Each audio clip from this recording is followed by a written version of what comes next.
کہ حضرت عمر نے فرمایا لوگوں تمہیں اپنے گورنر سے کوئی شکایت تو نہیں؟ تو لوگوں نے کہا 4 شکایتیں۔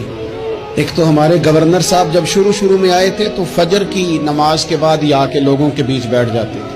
اب اشراق چاشت کے وقت آتے ہیں، سورج پورا طلوع ہو جاتا ہے تو حضرت سعید بن عامر رضی اللہ عنہ آتے ہیں۔ اور دوسری شکایت یہ ہے کہ صرف دن میں ملتے ہیں، رات کو ملتے ہی نہیں۔ اور تیسری شکایت یہ ہے کہ ہفتے میں ایک پورا دن ہوتا ہے، ملاقات ہی نہیں کرتے۔ اور چوتھی شکایت یہ ہے کہ کبھی کبھی بیٹھے بیٹھے رونے لگتے ہیں اور بے ہوش ہی ہو جاتے ہیں۔ آپ نے ایسا شخص گورنر بنا دیا جو دیوانہ ہے۔ حضرت عمر نے بلا لیا، قریب بیٹھے تھے، کہا دے سوالوں کے جواب۔ گردن جھکی ہوئی ہے، عرض کرنے لگے امیر المومنین میں نے تو پہلے ہی کہا تھا میں گورنری کے قابل نہیں، میرے والا کام نہیں۔ فرمایا اب تو منصب تمہارے پاس ہے، تمہیں جواب تو دینا ہے۔ حضرت سعید بن عامر کہنے لگے حضور 4 میرے ساتھ مسئلے ہیں۔ فرمایا کون سے؟ حضرت سعید بن عامر کہنے لگے آپ سوال دہرائیں میں جواب دیتا ہوں۔ آپ نے فرمایا سعید لوگ کہتے ہیں پہلے تو سویرے آ جاتا تھا، اب تو اشراق چاشت کے وقت آتا ہے۔ گردن جھکائی، سناٹا چھا گیا محفل پہ۔ تھوڑی دیر کے بعد سر اٹھایا تو داڑھی پہ آنسو گر رہے تھے۔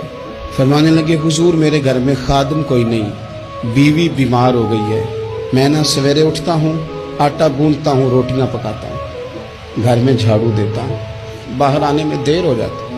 پہلے جواب پر ہی لوگ رونے لگے، آنسو نکلنے لگے۔ حضرت عمر رضی اللہ تعالیٰ عنہ بھی روئے۔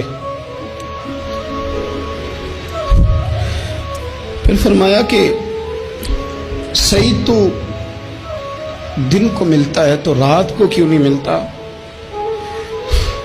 اپنی داڑھی پکڑ لی، کہنے لگے عمر ساری سفید ہو گئی ہے، اب تو لگتا ہے پھل پک گیا ہے، پتہ نہیں وہ کب مجھے کہے گا واپس آ جا۔ میں نے نہ دن مخلوق کے لیے رکھا ہے، رات اپنے رب کے لیے رکھی ہوئی ہے، مجھے تکلیف نہ دی جائے۔ گورنر کی بات کر رہا ہوں۔ پھر کہا سعید یار ہفتے میں ایک دن ملتے کیوں نہیں؟ کہنے لگے عمر یہ میرے رب کے ساتھ پردہ ہے، اسے نہ کھولا جائے۔ میرا پردہ ہے نا، میں نے اپنے رب کے ساتھ اپنے پردے رکھے ہوئے ہیں۔ فرمایا نہیں آپ بتائیں۔ حضرت سعید بن عامر کہنے لگے غریب ہوں، ایک ہی جوڑا میرے پاس ہے، میں غریب، میرے جیسے لوگ ان کے پاس درجنوں جوڑے ہیں، اور اس کے باوجود ان کی زبانوں پر شکر اس طرح نہیں آتا جیسے آنا چاہیے۔